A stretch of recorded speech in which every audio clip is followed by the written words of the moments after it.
प्रणाम साथीहरू, शुभ बिहानी सबैजनालाई। आज चाहिँ हामी म र हाम्रो अफिसको छोरी संस्थाको अध्यक्ष हाम्रो शिल्पा म्याम चाहिँ यहाँ घाटमा चाहिँ आएको छौँ है। हामी एउटा सानो कामले आएको थियो अनि एउटा झुलुङ्गे पुल रहेछ, कस्तो राम्रो लाग्यो कि कति ठुलो पुल रहेछ होइन।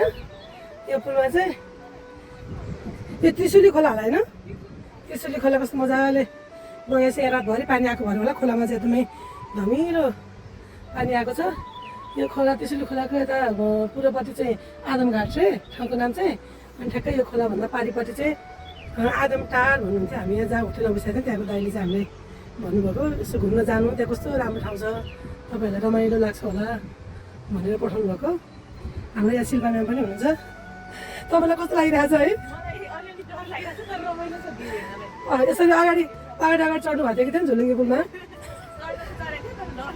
यस्तो हल्लिन्छ नि त, हल्लेपछि चाहिँ लड्ला जस्तो लाग्ने, भुइँचा लागेको जस्तो फिल हुने है। कस्तो राम्रो लाग्यो हामीलाई चाहिँ। यता खोलाको छेउमा फेरि डिलमा घर है, ठुलो बाढी आयो भने चाहिँ कसरी लड्छ होला जस्तो हामीलाई चाहिँ डर लाग्ने क्या। किनभने बाढी पहिरोले हरेक वर्ष चाहिँ एकदमै क्षति पुर्याइरहेको हुन्छ हाम्रो नेपालमा। अनि त्यो भएको भएर चाहिँ हामी कहिलेकाहीँ आउने हेर्नेलाई त रमाइलो लाग्छ, तर यहाँको अब स्थानीयहरूको जनजीवन खोलाले पनि प्रभावित हुन्छ होला जस्तो लाग्छ मलाई गोर्खायाममा चाहिँ। र जे होस्, ठाउँ चाहिँ एकदम रमाइलो लाग्यो है। कस्तो मजाको ठुलो झुलुङ्गे पुल है, हेर्नु न कति लामो रहेछ है। यो कति मिटरको भनेर चाहिँ यहाँ देखेनौँ हामीले, कस्तो राम्रो रहेछ।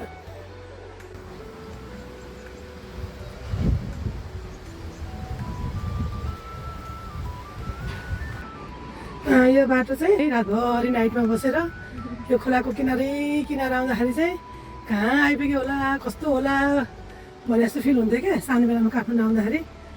त्यसमा चाहिँ अहिले मजाले यही ठाउँमा आएर यसरी घुमिराख्दाखेरि चाहिँ साह्रै बच्चा बेलाको पनि गाडीको यात्राको पनि सम्झना आयो। यहाँ माथि चाहिँ रोड छ, रोडमा चाहिँ मजाले गाडीहरू चाहिँ आउँदैछ। विशेष गरी चाहिँ नाइट बसहरू, ठुल्ठुलो ट्रकहरू त्यस्तोहरू चाहिँ आउने हो। शिल्पा म्याम, अब हाम्रो कस्तो भयो त झुलुङ्गे पुलको यात्रा है? एकदम रमाइलो भयो। हामीले टिकटक भिडियो फोटो बनायौँ है, रमाइलो भयो। यहाँ तल हेर्दा चाहिँ कस्तो अहिले पनि डर लाग्ने है, रियाटो लाग्ने जस्तो लाग्ने किन है हामीले हेर्नलाई चाहिँ एकदमै आनन्दवाला रहेछ कि है। यहाँ माथि पारिपट्टि चाहिँ मजाले फुलहरू पनि फुलेको छ है। यतापट्टि चाहिँ अघि हामीले यहाँ कस्तो राम्रोसँग फुल पनि फुलेको छ, रमाइलो लाग्यो। जे होस्, हाम्रो झुलुङ्गे पुलको यात्रा चाहिँ एकदम रमाइलो भयो है त साथीहरू। ल